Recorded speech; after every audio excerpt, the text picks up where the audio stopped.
Welcome to Loniyal classes. Students, जैसा कि आपको पता है हमारा इकोनॉमिक्स का chapter 2 sectors of Indian economy चल रहा है, जिसमें अब तक हम डिस्कस कर चुके हैं sectors of economic activities, comparing the 3 sectors, historical change in sectors and importance of tertiary sectors.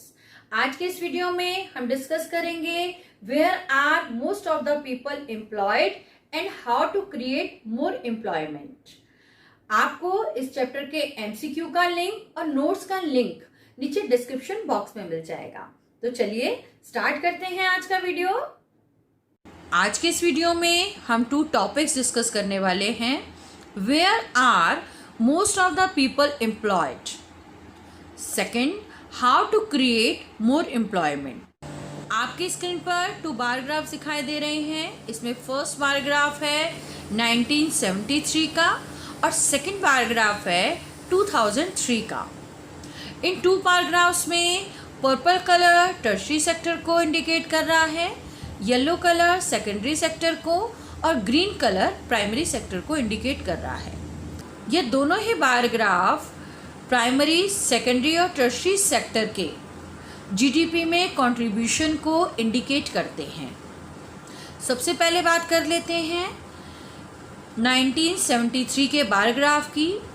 इस बार ग्राफ को देखने के बाद हमें पता चलता है कि 1973 में टोटल जीडीपी में प्राइमरी सेक्टर का कंट्रीब्यूशन था 45%, 20% कंट्रीब्यूशन था सेकेंडरी सेक्टर का और 35% कंट्रीब्यूशन था टर्शरी सेक्टर का। तो इस बार ग्राफ के अकॉर्डिंग टर्शरी सेक्टर का कंट्रीब्यूशन जीडीपी में सबसे ज़्यादा था। सेकेंड बार ग्राफ है 2003 का। इसमें हम प्राइमरी सेक्टर का अगर कंट्रीब्यूशन देखें तो 25% है, सेकेंडरी सेक्टर का 20% है और टर्शरी सेक्टर का 55% है।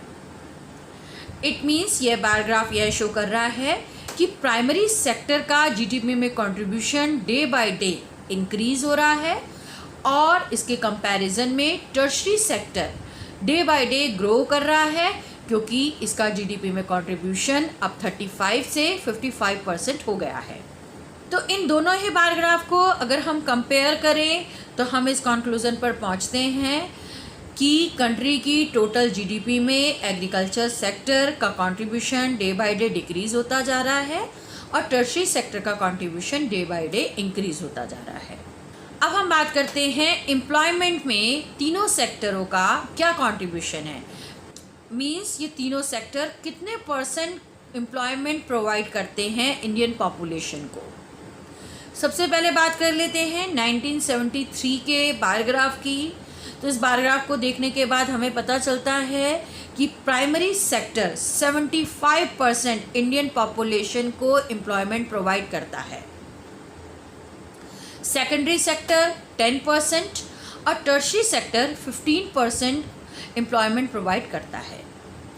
अगर हम बात करें 2003 के बार ग्राफ की तो इसमें देखने के बाद हमें पता चलता है कि प्राइमरी सेक्टर इंडियन पॉपुलेशन को 60% एम्प्लॉयमेंट प्रोवाइड कराता है, जबकि सेकेंडरी सेक्टर 18% और टर्शरी सेक्टर 22% एम्प्लॉयमेंट प्रोवाइड कराता है।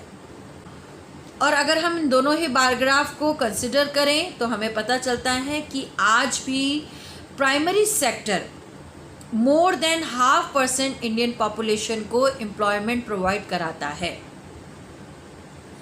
और सेकेंडरी और टर्शरी दोनों ही सेक्टर का अगर एम्प्लॉयमेंट परसेंटेज ऐड कर दिया जाए तो भी आधे से कम लोगों को एम्प्लॉयमेंट ये दोनों सेक्टर कराते हैं। जबकि अभी हमने अपने लास्ट पैराग्राफ में देखा था कि टोटल जीडीपी में प्राइमरी सेक्टर का contribution day by day decrease हो रहा है, लेकिन तब भी यही सेक्टर सबसे ज़्यादा लोगों को एम्प्लॉयमेंट प्रोवाइड कर रहा है।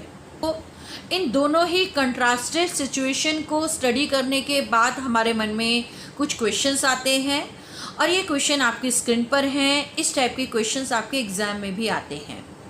इसमें फर्स्ट क्वेश्चन है, why does primary sector still continue to employ maximum number of people. Second question, In India, there has been a change in share of three sectors in GDP, but similar shift has not taken place in case of employment. Why? Next question है, more than half of the workers are working in primary sector, yet producing only a quarter of GDP. Explain. तो इस तरीके के question आते हैं, तो चलिए इनका रीज़न देखते हैं ऐसा क्यों हो रहा है। इस प्रॉब्लम का फर्स्ट रीज़न है enough job opportunities were not created in the secondary and tertiary sector, though the output of the two sector went up 8 and 11 times. इसका फर्स्ट रीज़न है कि सेकेंडरी और टर्शरी सेक्टर में जितनी job opportunities created की जानी थी उतनी नहीं हो पा रही हैं, जबकि सेकेंडरी सेक्टर का आउटपुट पहले से 8% बढ़ा है और टर्शरी सेक्टर का आउटपुट 11 टाइम्स बढ़ा है, लेकिन फिर भी इन एरियाज़ में उतनी जॉब अपॉर्चुनिटीज़ प्रोवाइड नहीं हो पा रही हैं। सेकेंड रीज़न है existence of under employment and disguise unemployment in the primary sector. Second reason है प्राइमरी सेक्टर में under employment and disguise unemployment जैसी सिचुएशन देखने को मिलती है। अब ये अंडर एम्प्लॉयमेंट या डिस्गाइज अनएम्प्लॉयमेंट क्या होता है, चलिए इन्हें भी डिस्कस कर लेते हैं। सबसे पहले बात करते हैं डिस्गाइज अनएम्प्लॉयमेंट की। डिस्गाइज अनएम्प्लॉयमेंट को हिडन अनएम्प्लॉयमेंट भी कहते हैं। Disguise unemployment is a situation where more number of people working than actually needed. Disguise unemployment उस सिचुएशन को कहते हैं जिसमें ज़रूरत से ज़्यादा लोग काम पे लगे होते हैं, जबकि एक्चुअल में उनकी कोई ज़रूरत नहीं होती है। इसको एक एग्जांपल से समझते हैं। मान लीजिए एक 1 एकड़ लैंड है, उस लैंड में वीट का प्रोडक्शन किया जा रहा है और लैंड में 8 लेबर लगी हुई हैं। इन 8 लेबर का टोटल आउटपुट होता है 20 क्विंटल वीट, मतलब यह 8 लेबर काम करने के बाद टोटल प्रोडक्शन करती हैं 20 क्विंटल वीट का। अब इस 8 लेबर में से 4 लेबर हटा दी जाती हैं। अब उस 1 एकड़ ऑफ लैंड में केवल 4 लेबर लगी हुई हैं और वह प्रोडक्शन एक्टिविटी कर रही हैं। प्रोडक्शन हो जाता है और जब टोटल प्रोडक्शन को काउंट किया जाता है तो अब की बार भी वही प्रोडक्शन निकलता है 20 क्विंटल ऑफ वीट, जबकि हमने 4 लेबर कम कर दी थी। तो होना यह चाहिए था कि लेबर कम हो गई है तो आउटपुट भी कम हो जाना चाहिए था, लेकिन ऐसा नहीं हुआ। इट मीन्स इस लैंड में जो 4 पीपल या 4 लेबर हमने हटाई वो एक्चुअल में सरप्लस लेबर थी, ज़रूरत से ज़्यादा लगी हुई लेबर थी। अगर हमने उनको हटा दिया तो भी हमारे फाइनल प्रोडक्शन में उसका कोई भी इम्पैक्ट नहीं हुआ। हम इन सरप्लस लेबर को किसी अदर इकोनॉमिक एक्टिविटीज़ में इन्वॉल्व कर देते हैं तो उनका प्रोडक्शन ज़्यादा हो जाएगा। तो इस तरीके की सिचुएशन में काम कम होता है और लेबर ज़्यादा लगी होती है, जबकि वो एक्स्ट्रा लेबर ऐसा लगता है कि काम कर रही है, लेकिन उनका आउटपुट 0 होता है। उन्हें अगर हटा दिया जाए तो भी हमारे फाइनल प्रोडक्शन में उसका कोई असर नहीं होता है। नेक्स्ट अनएम्प्लॉयमेंट है सीजनल अनएम्प्लॉयमेंट। सीजनल अनएम्प्लॉयमेंट भी एग्रीकल्चर सेक्टर में देखने को अक्सर मिलता है। क्या होता है seasonal unemployment? Seasonal unemployment is that when people are not able to find job during some month of the year. It means seasonal unemployment उस situation को कहते हैं जब workers को या laborers को साल के कुछ महीने ही काम मिलता है और कुछ महीने काम नहीं मिलता है। अगर हम एग्रीकल्चर एक्टिविटीज़ की बात करें तो लेबर को केवल सोइंग और हार्वेस्टिंग के टाइम पर ही इजीली वर्क मिलता है और इसके अलावा अदर डेज में वो लोग खाली रहते हैं, मतलब अनएम्प्लॉयड रहते हैं। तो साल में कुछ मंथ काम मिला और कुछ मंथ काम नहीं मिला, इस टाइप की सिचुएशन को कहते हैं सीजनल अनएम्प्लॉयमेंट। तो इस तरीके के जो लोग होते हैं वो फुली अनएम्प्लॉयड भी नहीं होते हैं, लेकिन उनको पूरा टाइम वर्क भी नहीं मिलता है। नेक्स्ट जो प्रॉब्लम है वो एग्रीकल्चर सेक्टर या अदर में भी देखने को मिलती है, वो है under employment. Under employment is that when people working less than their potential. Under employment उस सिचुएशन को कहते हैं जब लोगों में काम करने का पोटेंशियल, ये काम करने की इच्छा और पावर भी है, लेकिन फिर भी उनको काम नहीं मिल रहा है। जैसे कि street hawker, cobbler, plumber, white wash करने वाले पीपल, इन लोगों को कुछ दिन काम मिलता है और कुछ दिन ये खाली रहते हैं। तो इस तरीके के लोग अनएम्प्लॉयड भी नहीं हैं, लेकिन इनको फुल टाइम काम भी नहीं मिल रहा है। तो इस तरीके की सिचुएशन को कहते हैं अंडर एम्प्लॉयमेंट। नेक्स्ट आता है open unemployment. Open employment is a situation when people has no work और job and clearly visible as unemployed। Open employment इस सिचुएशन को कहते हैं जब लोग काम करना तो चाहते हैं, लेकिन इनको किसी भी तरीके का वर्क या जॉब नहीं मिलती है और वो विजिबल है कि उनको काम नहीं मिल रहा है, वो टोटली अनएम्प्लॉयड हैं। तो इस टाइप के अनएम्प्लॉयमेंट अक्सर इंडिया में देखने को मिलते हैं और ये लोग फिर प्राइमरी सेक्टर में भी जो काम मिलता है वो करते हैं, क्योंकि सेकेंडरी और टर्शरी सेक्टर में तो बिल्कुल भी जॉब अपॉर्चुनिटीज़ नहीं मिल पाती हैं, जिसकी वजह से ये प्राइमरी सेक्टर में ही इन्वॉल्व रहते हैं। नेक्स्ट क्वेश्चन आता है अनएम्प्लॉयमेंट की इस प्रॉब्लम को दूर करने के लिए कैसे न्यू एम्प्लॉयमेंट क्रिएट किए जा सकते हैं। तो इसके लिए हम सबसे पहले बात करते हैं employment generation in rural areas, मतलब विलेज एरिया में किस तरीके से एम्प्लॉयमेंट इन लोगों के लिए जनरेट किए जा सकते हैं। इसमें सबसे पहला स्टेप हो सकता है promotion and location of agro based factories in rural areas. It means अगर गांव के आसपास ही एग्रो बेस्ड फैक्ट्रीज लगा दी जाएं तो ये सरप्लस लेबर या जिनको कम समय काम मिलता है उन लोगों को ईज़िली जॉब मिल जाएगा। जैसे दाल मिल है, फ्लोर मिल है, तो इस तरीके के लोग जिन्हें कम काम मिलता है या सीजनल वर्क मिलता है तो वह इन फैक्ट्रीज़ में काम कर सकेंगे और उनका प्रोडक्शन बढ़ सकेगा। नेक्स्ट स्टेप हो सकता है cheap loan should be given to the farmers. अगर इस तरीके के वर्कर्स को लो इंटरेस्ट रेट में लोन प्रोवाइड कर दिया जाए तो यह लोग अपना कोई काम खोल सकते हैं, कोई छोटी बड़ी शॉप खोल सकते हैं, जिससे इनको फुल डेज एम्प्लॉयमेंट मिलेगा। नेक्स्ट स्टेप हो सकता है opening cold storage and honey bee centres near the village.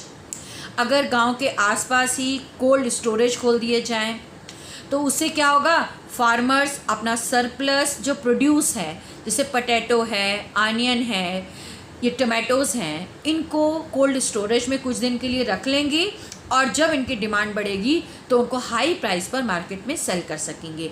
इससे क्या होगा, इससे प्राइमरी सेक्टर का कंट्रीब्यूशन जो है वो बढ़ेगा।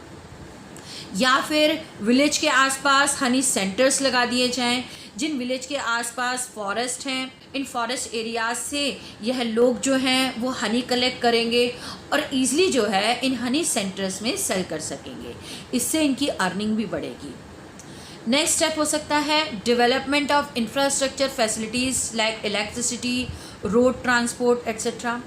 अगर हम विलेज की इंफ्रास्ट्रक्चर फैसिलिटीज़ को बढ़ा दें, जैसे कि एवरी विलेज में इलेक्ट्रिसिटी प्रोवाइड करा दें, कच्ची रोड को पक्की रोड में कन्वर्ट करा दें और इस तरीके के विलेज सिटी के साथ इजीली कनेक्ट भी हो जाएंगे, जिससे यहाँ के लोगों को एम्प्लॉयमेंट अपॉर्चुनिटीज़ मिलेंगी। नेक्स्ट है to set up food processing unit near village. अगर विलेज के आसपास फूड प्रोसेसिंग यूनिट्स लगा दी जाएं, जैसे कि टमाटो केचप फैक्ट्री है, पोटैटो चिप्स फैक्ट्रीज़ हैं, तो इस तरीके की फैक्ट्रीज़ या यूनिट्स लगाने से क्या होगा, रॉ मटेरियल भी विलेज से मिल जाएगा और उस रॉ मटेरियल में फॉर्मेशन करके डिफरेंट फूड प्रोडक्ट्स भी बनाए जा सकते हैं और इन फैक्ट्रीज़ में काम करने वाले जो लेबर है वह भी विलेज से इजीली अवेलेबल हो जाएगी। नेक्स्ट स्टेप है by providing irrigation facility to get the second crop. जैसा कि हमें मालूम है कि हमारे बहुत से इंडियन फार्मर्स आज भी मॉनसून पर डिपेंड हैं। मॉनसून में जब वाटर होता है तो उस वाटर का यूज़ करके यह क्रॉपिंग करते हैं, और अदर टाइम पर जब वाटर अवेलेबल नहीं होता है तो इनका लैंड ऐसे ही एम्प्टी रहता है। अगर हम इन लोगों को ज़्यादा से ज़्यादा इरिगेशन फैसिलिटीज़ प्रोवाइड करा देते हैं तो इनको साल भर वाटर की सप्लाई होती रहेगी, और अब यह उसी लैंड पर सेकंड और थर्ड क्रॉप भी ग्रो कर सकेंगे, जिससे इनकी अर्निंग बढ़ेगी और एम्प्लॉयमेंट भी मिलेगा।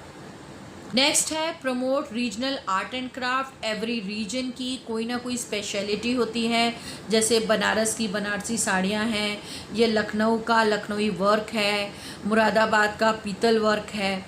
इस तरीके का एवरी रीजन का कोई ना कोई आर्ट एंड क्राफ्ट बहुत फेमस होता है। अगर government in art and craft बनाने वाले आर्टिसंस को हेल्प करे, इनके लिए एग्जीबिशंस लगाए, तो इन लोगों को भी ज़्यादा से ज़्यादा एम्प्लॉयमेंट अपने एरिया में अवेलेबल हो जाएगा। तो ये थे ऐसे कुछ स्टेप्स जिनकी वजह से रूरल एरियाज़ में न्यू एम्प्लॉयमेंट क्रिएट किया जा सकता है। अर्बन एरियाज़ या सिटी एरिया में भी न्यू एम्प्लॉयमेंट अपॉर्चुनिटीज़ क्रिएट की जा सकती हैं। इसके लिए भी देखते हैं क्या कर सकते हैं। इसमें फर्स्ट स्टेप हो सकता है education facility should be increased so that to employ more teaching staff. New employment create करने के लिए गवर्नमेंट को मैक्सिमम एजुकेशन फैसिलिटीज़, चाहे वो सिटी में हो या विलेज में हो, प्रोवाइड करनी चाहिए। जब न्यू स्कूल खुलेंगे तो उसमें टीचिंग करने के लिए टीचिंग स्टाफ की और अदर स्टाफ की ज़रूरत होगी, तो इस तरीके से न्यू जॉब अपॉर्चुनिटीज़ क्रिएट होंगी। सेकंड, गवर्नमेंट अगर हेल्थ फैसिलिटीज़ को इंक्रीज़ करती है तो उससे बहुत सी जॉब अपॉर्चुनिटीज़ क्रिएट हो सकती हैं, जैसे नर्सेस को जॉब मिलेगी, डॉक्टर्स को जॉब मिलेगी। इसके अलावा अदर मेडिकल स्टाफ को भी न्यू जॉब अपॉर्चुनिटीज़ मिल सकती हैं। Next, tourism can be developed in cities providing massive number of jobs by opening hotels, restaurants, etc. Cities में टूरिज़्म इंडस्ट्री को भी ज़्यादा से ज़्यादा डेवलप किया जा सकता है। इससे क्या होगा, डिफरेंट लोगों को जॉब अपॉर्चुनिटीज़ मिलेंगी, जैसे न्यू होटल्स खुलेंगे, रेस्टोरेंट्स हैं, गाइड जॉब है, etc. नेक्स्ट जो स्टेप लिया जा सकता है वह है promotion of small scale industries and self employment by giving credit by the bank. अगर बैंक पीपल को लो इंटरेस्ट रेट पर क्रेडिट प्रोवाइड कराए, लोन प्रोवाइड कराए, तो बहुत से लोग अपनी स्मॉल स्केल इंडस्ट्रीज़ या अपना सेल्फ एम्प्लॉयमेंट जनरेट कर सकते हैं। नेक्स्ट स्टेप हो सकता है improve local and interstate transportation so that people got job in transportation industry. अगर ज़्यादा से ज़्यादा ट्रांसपोर्टेशन फैसिलिटीज़ प्रोवाइड की जाएँ, जैसे कि स्मॉल सिटीज़ से मेट्रो सिटीज़ तक या विलेज से सिटीज़ तक ज़्यादा से ज़्यादा रोड डेवलप की जाएँ, तो उससे क्या होगा, लोगों का मूवमेंट बढ़ेगा, और लोगों के मूवमेंट से रिमोट एरियाज़ में रहने वाले लोग भी जो हैं वो जॉब के लिए एक प्लेस से दूसरी प्लेस में ईजिली मूव कर सकेंगे। नेक्स्ट स्टेप हो सकता है social safety program should be implemented like NREGA, national urban livelihood missions etc. To generate employment in rural and urban areas. हमारी गवर्नमेंट इनके अलावा बहुत से प्रोग्राम्स इंट्रोड्यूस कराती है, जैसे NREGA, national urban livelihood mission etc.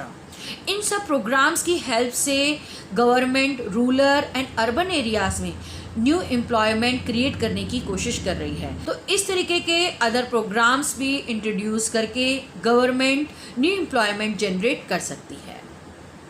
अभी आपने एक वर्ड पढ़ा नरेगा। नरेगा की फुल फॉर्म होती है national employment rural guarantee act. यह भी एक बहुत इम्पॉर्टेंट टॉपिक है आपके एग्ज़ाम के लिए, तो चलिए इसको भी डिटेल में डिस्कस कर लेते हैं। नरेगा 2005 की फुल फॉर्म है national rural employment guarantee act, जिसे अब MG नरेगा के नाम से भी जाना जाता है। MG नरेगा की फुल फॉर्म है Mahatma Gandhi national rural employment guarantee act. यह एक Indian labour law and social security measure है। इस एक्ट के थ्रू एवरी रूरल सिटीज़न को राइट टू वर्क की गारंटी दी जाती है। इट मीन्स इस एक्ट के थ्रू किसी भी रूरल पर्सन जो काम करने के लिए या वर्क करने के लिए कैपेबल है, उसे किसी फाइनेंशियल या एक पर्टिकुलर ईयर में 100 डेज वर्क प्रोवाइड किया जाता है।